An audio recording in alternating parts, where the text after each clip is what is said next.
Well, guys, while we might not be getting Mr. Robot this summer, we do have a new show that will hopefully fill that void. Don't change the channel, don't touch that dial. We got it all on UHF. Take off your sneakers.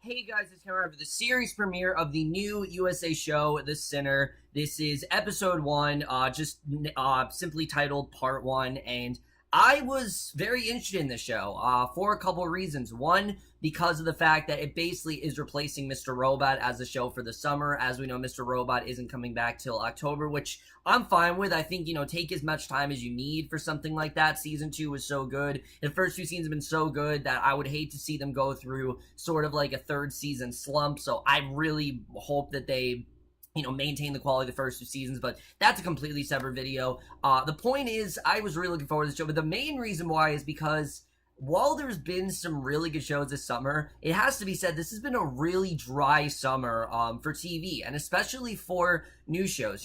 At this point last year, we had The Night Of, we had Preacher, we had Outcast, we had Stranger Things. I mean, we had some really great quality shows, even Unreal, which, it wasn't great last season. The first season really kicked ass, and it was a great summer show.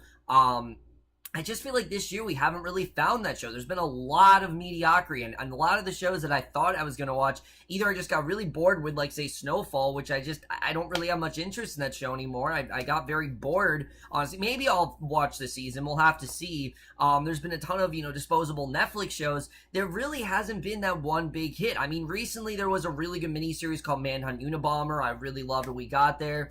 But I'm happy to say that it seems that The Sinner has finally answered our prayers, because I loved this premiere. I thought this was an extremely solid start. I really did love what we got here, and in general, I thought this was a really great way to start out the show. Sure, it's kind of similar to what we've seen before, but it's a really cool take on the whodunit of it all. It's a very different kind of show, and I really did love what we got here, and I can definitely see the show being the big hit new show of the summer. It sucks that it's so late in the game, but better late than never, I always say. So let's just get into it, because there definitely is a lot to talk about here. So the way the show opens is probably one of the best openings I've seen in a while. It's so mysterious and weird. We see the main character, well, we think at least we see the main character, Cora Tanetti. She's swimming naked in the lake, and we hear this little girl reciting Bible verses, and this mother then calls out to her little girl, who we assume is Cora, and asks if she's coming, but then gets no answer. And there's so much that we can interpret there. Was this little girl, was Cora into Bible verses? Was her mother very forceful with that approach? I mean, there's just so many different things that we can infer, and I love the way that really started. I thought that was a really solid opening overall. But we then get our official introduction to Cora, where she's talking on the phone to a customer to confirm an order. She says they'll need a day for the installation, and she won't be there herself, but she promises them that it'll help them, but be nice and cool for the rest of summer. And her husband, Mason, and his father come, and she hands them blueprints. Basically, they work at an air conditioner company. I guess it's like a family business or whatever, but Cora and Mason then drive home, and they argue about having dinner with his family, since basically they do the same thing every night. And once again, this tells us a lot about Cora's character. You can tell that she's kind of tired of this routinal sort of schedule. They're constantly having dinner with his parents, and she's just not really a fan. And he thinks that it's mean to just pick up their son and then leave. And he does essentially win here, that they do actually go to his parents' house. They have dinner with his parents, and Cora is completely silent. I mean, everyone else is in very heavy conversation. She's just very to herself. So it tells you that there's something about Cora that's just really fucked up. You don't know what it is, but she's clearly not well. Like, there's definitely something weird going on with her. So they go home, and later they have sex, but she seems very distracted. She, before she kept asking for a minute, and even when they were having it, she didn't really seem like she was into it. She seemed like she was thinking about other things. We don't know what that's all about, but clearly she's not thinking about them having sex. There's something else that she's constantly thinking about, and other things that are corrupting her mind. So once again, it's like, what's going on here? She seems to have a perfectly good marriage. They seem to be, a relatively happy family. What's really going on here with her? So the next morning she gets out of bed and she just randomly decides to clean the house from like top to bottom. She's cleaning the cabinets and things like that, and she starts packing a bag for a day at the beach, and she tells Mason she wants to get a good stop, and he lets her know, a good spot, and he lets her know that he told his mom that they won't be stopping by for dinner, which she's pleased to hear about. I guess, again, they do this all the time, and they're not going this day, so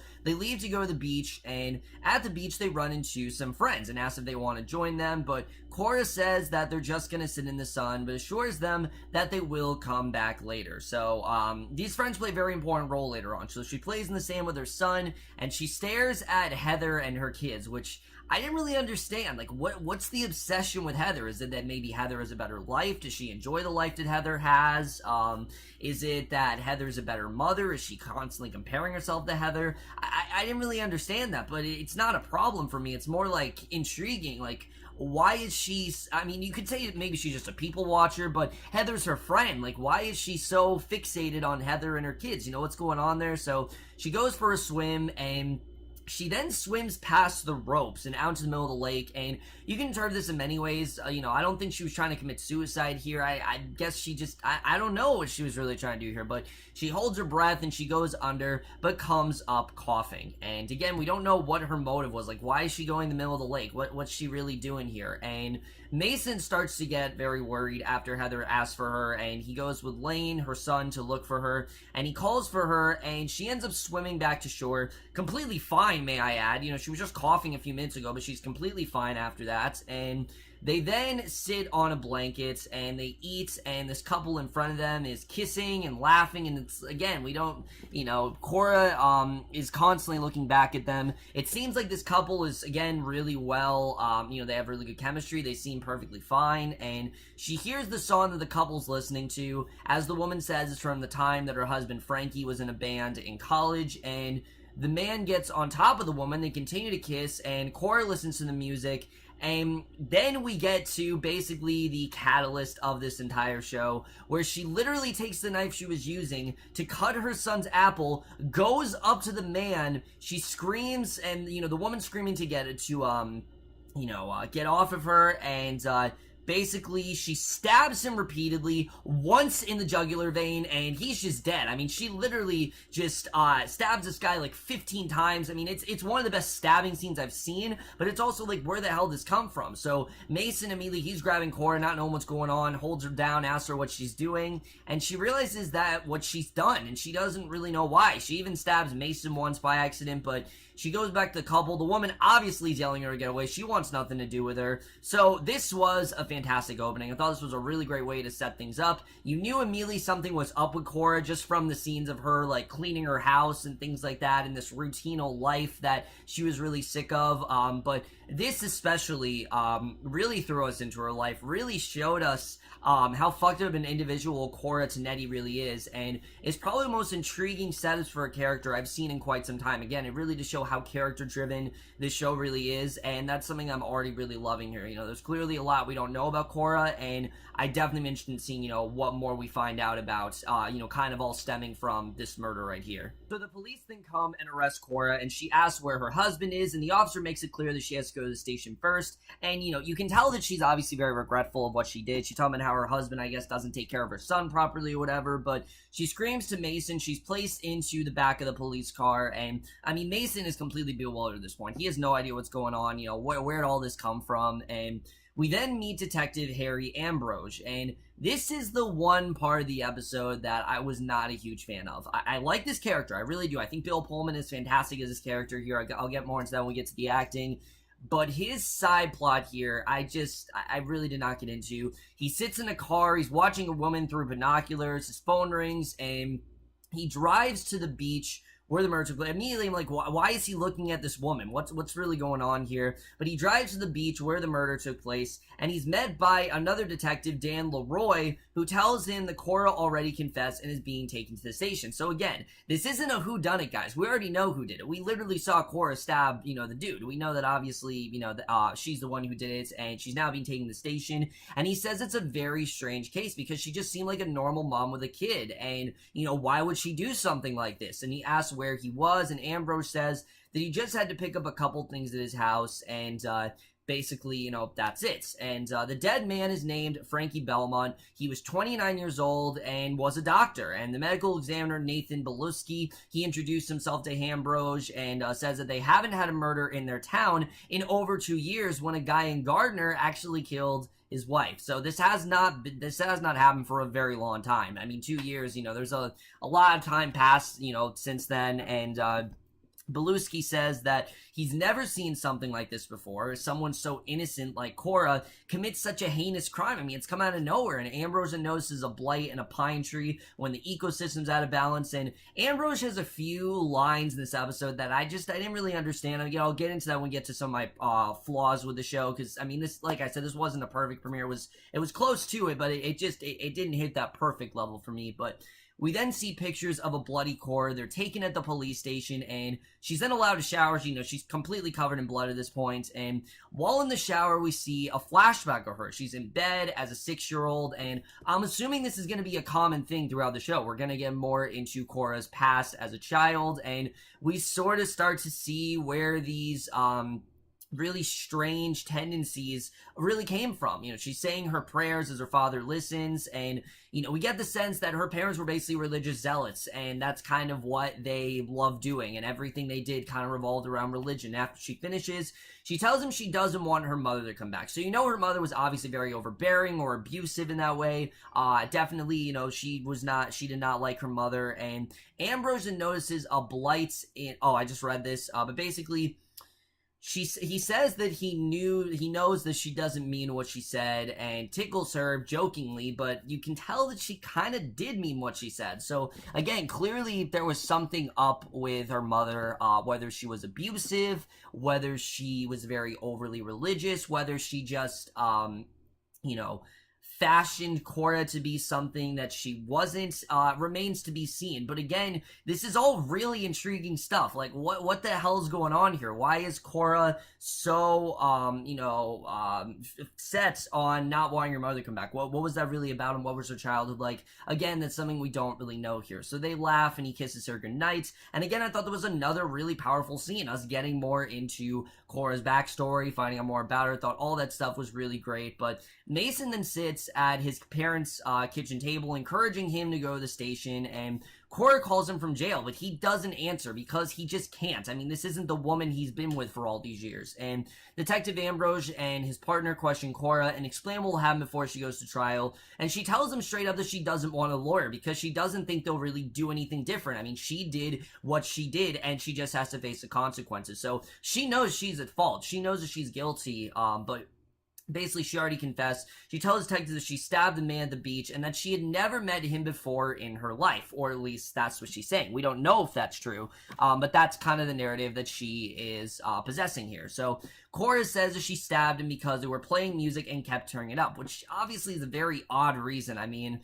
even Ambrose says that it's odd that she stabs someone because of their music. It's just not a common thing to do. Again, it really just shows how fucked up Cora really is, but she says she doesn't know why she did it. She just did it, but she isn't really sure why. It just kind of happened out of nowhere. And the detectives and the DA talk, and they're not really figuring out what's going on. So they're trying to get to the bottom of things here. Like, why would Cora have done some of this? Why a mother who seems so loving, why would she do this? And the DA talk to try to figure out why she did what she did. So the DA says that his daughter called him, and she actually knows Cora, and she doesn't seem like someone who would do this, and he wonders if she's off her meds or something. And Leroy says that she has no history of mental illness and didn't use drugs, and she was well liked in the community. So again, there's nothing here that says that this is, common with her, and that this is something that anyone would expect her to do. So Ambrose says it was an emotional killing, an impulse killing, but they still don't have the why. And Leroy and the DA pretty much just feel like this is an open and shut case. She did it,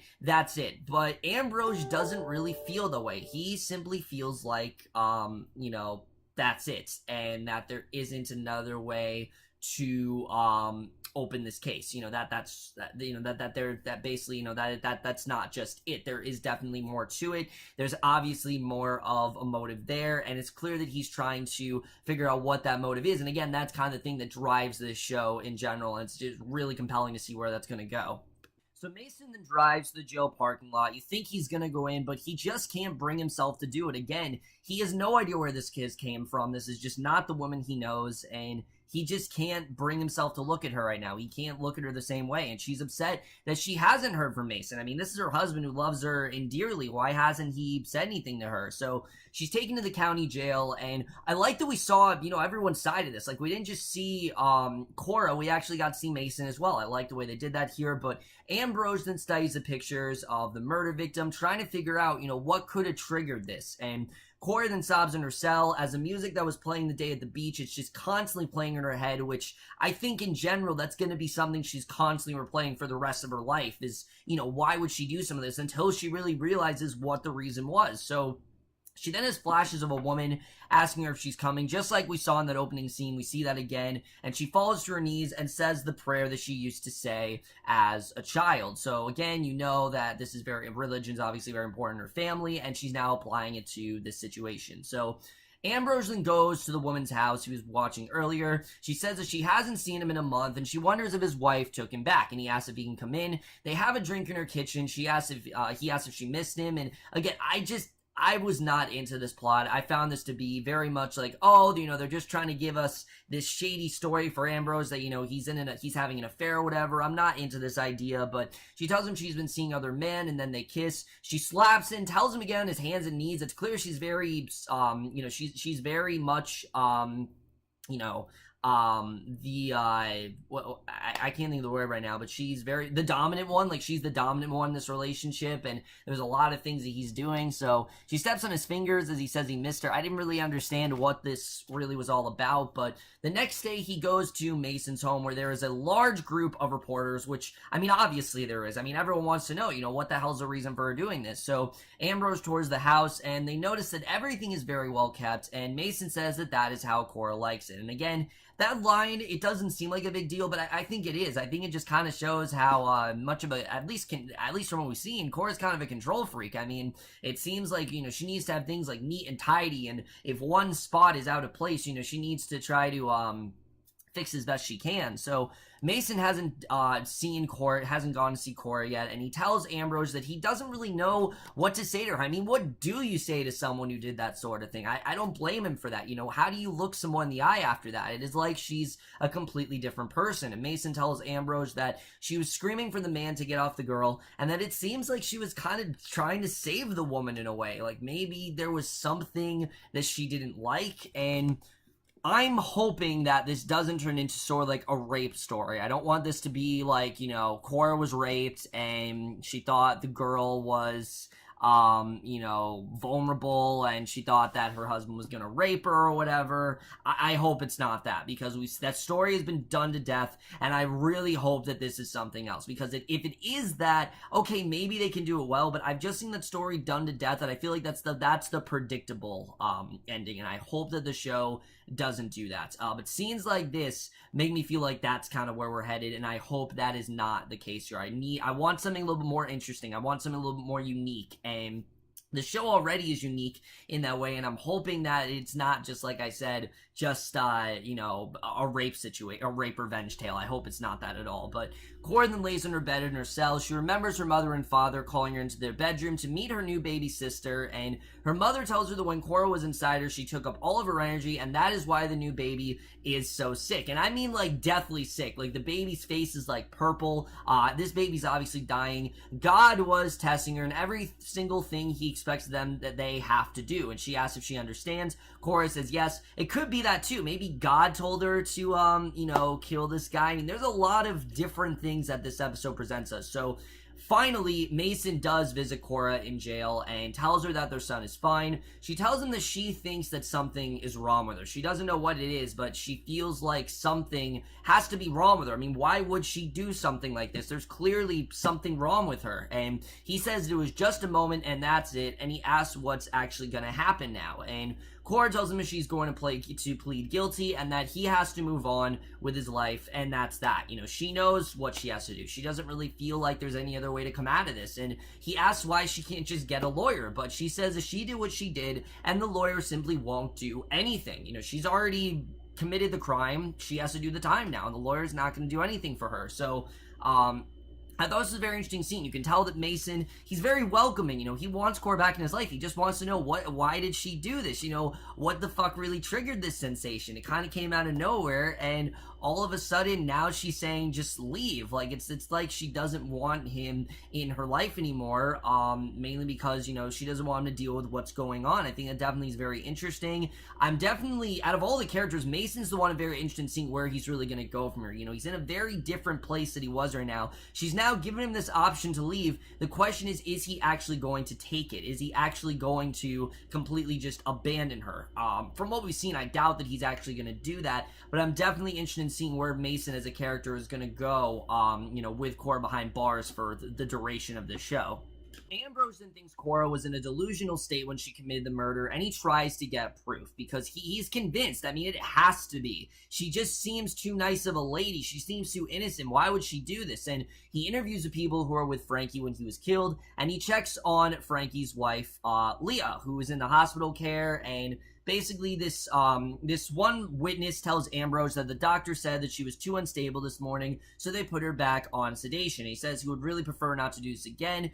Ambrose asks if he heard her saying anything during or after, or from Leah, and he says that he was sitting on his towel the whole time, and the next thing he knew, Frankie was bleeding, and that's all he remembers. And he says that he's running late, and Ambrose says that his resilience is well played. He asks if he works out since it looks like he's in great shape, and he says he sometimes does. And Ambrose says it makes him wonder why he didn't try to stop her when he was only 4 feet away, which again is a big question. Why didn't he try to intervene and do something? Why didn't anyone try to stop this from happening? And, you know, he never got off his towel. He just watched the whole thing go down, and the witness felt that he had it under control, and he says he doesn't know if anyone else saw this, but he saw Frankie grab her right after she stabbed him the first time. He grabbed him, and he thinks that Frankie knew Cora because after she stabbed him, the first time he looked at her face and then stopped and, you know, fighting her off. And, you know, Frankie, mind you, was a very strong man. Like, this isn't a weakling like me, basically. You know, this isn't like some weak human being that, can't fight anyone. This is someone who clearly is very, you know, well built, and he could have easily taken her down if he needed to, but he thinks that Frankie let Cora kill him. Now, why that is, we don't know, but that's kind of what we're led to believe at the end of this episode. So we then get to the end. Cora is arraigned and is asked how she pleads. We know she probably is going to plead guilty, and that is the way this episode ends, but really great stuff overall. Let's just get into this and where it's going to take us into the rest of the season. So overall, like I said, guys, this was a really strong premiere. I'm going to be honest with you. I didn't think this was going to be all that great, mainly because of the cast. I think the cast, while talented, I genuinely thought that there were some actors here that weren't going to be able to handle it. And I'm going to be honest with you, Jessica Biel does not strike me as an amazing actress. Most things I've seen her in, she's okay, she's serviceable, but I've never really seen her in something be like, oh yeah, Jessica Biel absolutely killed it in this. She was amazing in here. I mean, there are some things I've downright hate her in, like Accidental Love, she's horrible in that movie. New Year's Eve, she's really bad. Valentine's Day, she's really bad. I mean, there's a lot of movies that she's really bad in. Even I'll Be Home for Christmas, I really didn't like her in at all. Surprisingly, she absolutely blew me away here. This is without a doubt Jessica Biel's finest work, and it's mainly because her character is very mysterious in this way, and Biel plays it off where there clearly is something about her character that is just not normal. It seems that, you know, Cora Tinetti, she has she has her shit together. She has this great life. You know, she's got a husband and a son, and, you know, maybe they have a few problems here and there, but she seems like she has her life together, and as we've seen, that's not the case. There's a lot of complexities going on with Cora. You know, she was in a very religious family, and she was constantly forced to adhere to these religious values that she may or may not have actually believed in. You know, and now she's murdered this guy, and we don't know what this is all about, and Biel really played this off in a very vulnerable way, but also in a very sincere way. You can tell that Cora knows that she did wrong. This is not who she is. She's not a killer, but now that she's done it, she kind of has to, pay for it, and she has to do, whatever the consequence is, she's willing to, to go with. So I thought she did a really great job here. Like I said, I wasn't expecting much from her, but she gave a far more impressive performance than I really was expecting. I wasn't expecting much from her at all, but she completely blew me away in this role. I think it honestly is the best performance she's ever done, and I really do hope the quality of acting from her in this episode really does stick throughout the show, because she was such a revelation here. And then Bill Pullman as Detective Harry Ambrose obviously is great. I've never really seen Bill Pullman give a bad performance, but his character in general, I'm not a huge fan of. I'm really not. He seems to be this detective that knows it all, and I do like the idea that he knows that there's obviously something more to this murder than what everyone else thinks, that he knows that there's some sort of motive, and he's just, destined to figure out what it is. That part I'm fine with. I'm not okay with this whole him having an affair with this random chick and her being dominant and all this stuff. I don't know where that's really going. I think it's really dumb overall, but Pullman does do a really great job. I really did love his performance here. He particularly shines in the scenes where he is with, interrogating Mason or interrogating Cora, any of those interrogation scenes. He just does a really good job with. I'm really looking forward to seeing where he's going to go. It's pretty clear that he's going to be like the detective that's on Cora's side, and he's going to figure out more about her. So I'm interested in getting more into his character. I could see the whole affair thing working out. It's just really not right now. I think it's really dumb, and I think it's really out of place in the show, but I'm interested in seeing really where he's going to go throughout this as well. And then everyone else here I thought was really great. Christopher Abbott as Mason I really liked. I thought him and Jessica Biel had really good chemistry, but they're not the best chemistry because, again, clearly Cora is very, always distracted. It's always like she's thinking about something else. Even if she's in the moment, it seems like she's happy. There's something else that's constantly corrupting her mind, and we don't really know what that's all about, but he did a really good job. And then Dohn Norwood as Detective Dan Leroy. I really liked him as well. I'm interested in seeing really where his character's going to go. Really, everyone here really impressed me. I didn't think there was a single bad actor in the cast. I was really surprised overall. I thought this was going to be, like I said, a very average show, but because of the acting, the quality of acting, it was even better than I think it could have been.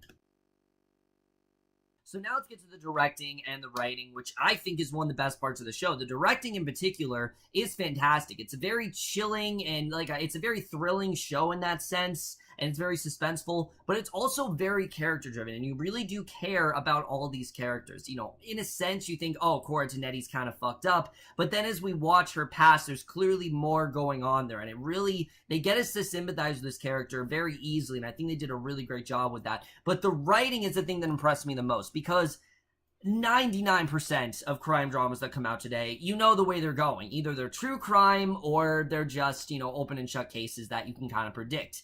This is a completely different situation. This really turned that idea on its head, and I was very happy about that. I like that we have a why done it here, and it's not a who done it, it's a why done it. It's why she actually did it, and more of her mental state. What's really going on with Cora? How does this murder really connect to all the other things we've seen of her? Because there definitely are some things that are very questionable, like why was she completely silent at that dinner table? Why is she obsessed with cleaning? Why is she so, what's going on with the religious? Why did she not want her mother to return home? There's so many things that we just don't really know about, and I think definitely that's something the show set up perfectly. This idea that Cora Tenetti does not have her shit together as she appears to be, and she's not as stable as she appears to be either. I thought they had a really good idea of that, where you see someone, you think, oh, they have their life together, and then you see them and you're like, oh, no, they actually don't. Once you actually get to know them, you realize that there's, they peel back the layers a bit, and there's a lot more going on with them than it seems, and Cora Tenetti perfectly fits that billing. I really love this whole story. I think it's very interesting overall, and the murder in general is also really fascinating. I mean, the idea that Frankie just let her do it, he didn't try to stop her, again, that he was well built, I think is also really interesting. Why didn't he try to stop her? Why didn't he do anything? I think that's something else that we're gonna find out eventually, but right now it's kind of like, why didn't he put up a fight? Why didn't he try to stop her? What's really going on there? I think all that stuff is really fascinating, and I don't know if Cora and Frankie knew each other, but like I said, I really hope this is not a rape revenge story. I know a lot of people are thinking that, and I'm hoping we're not going in that direction. This thing was unique enough.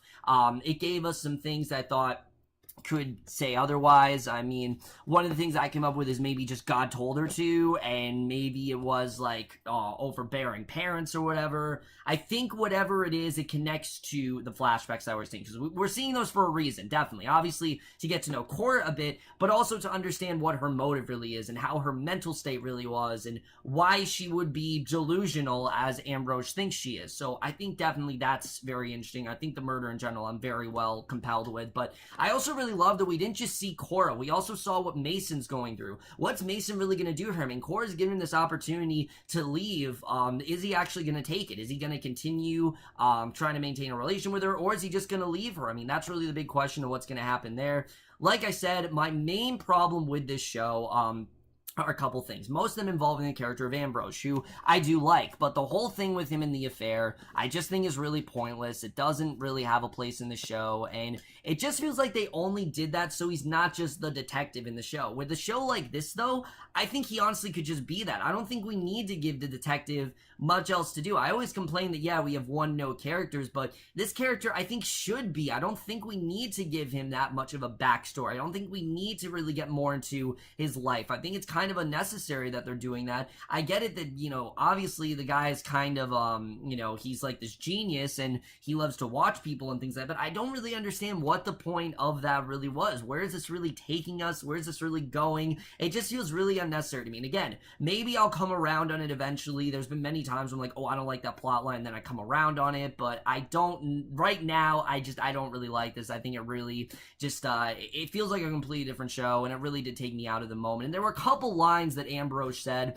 that I just thought were kind of pretentious, honestly. Like the line of him being like, oh, there's a blight on the tree. I'm like, who gives a shit? Like, why does this matter? I didn't really understand what that was all about. You know, what are you really saying here?